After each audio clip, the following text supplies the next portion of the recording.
Good afternoon. Phil Lindemann, Krystal, 93 News. A judge is giving the Uptown 240 a few more weeks to figure out how it will repay nearly $14 million in debt. Uptown 240 was supposed to be in court this week with a repayment plan. The owners now have until October 3rd. Today is the final day for bids on that property, the unfinished hole in the ground in downtown Dillon. The reported asking price is upwards of $30 million. Attorneys for the owners declined to give specifics. You might hear big booms at A-Basin tomorrow, but don't get too excited. They are not blasting for avalanche. A-Basin is blasting rock near an old lift tower about 3/4 up the mountain. You might hear explosions between 10 a.m. and 2 p.m. tomorrow. First-year school board member Alleman is not returning to the board. He was elected in 2019. Alleman's Theater Silco is now heavily involved in after-school care at Silverthorne Elementary School and elsewhere. 8 other candidates will be vying to fill 4 empty seats. Stay tuned in coming weeks as we hear from each one with their visions for Summit schools.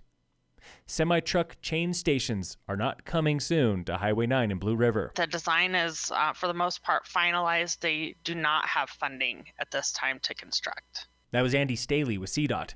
So when will it happen? This is one of many chain stations that Region 2 is using that safety money for, and they, I think, had more needs than they had funds. Highway 9 at Hoosier Pass is one of the fastest growing routes in the high country.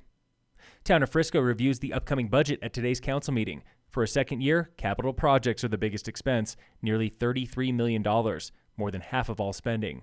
Breck Town Council hears the latest from Breckenridge Grand Vacations on BGV's plans for the base of the gondola and the base of Peak 8. BGV wants to build luxury homes and a hotel just below the Peak 8 Bunny Hill, plus market-rate condos, workforce housing, and a parking structure near the gondola. There is a literal ton of trash in the Blue River. We normally have around 200 volunteers who last year pulled over 2,000 pounds of trash out of the Blue River. That was Vanessa Logson with the Blue River Watershed Group. The group is back this Saturday for another River Cleanup Festival. Get your hands dirty and then hang out for music, beer, and food at Marina Park in Frisco. September is Suicide Prevention Month here in Summit.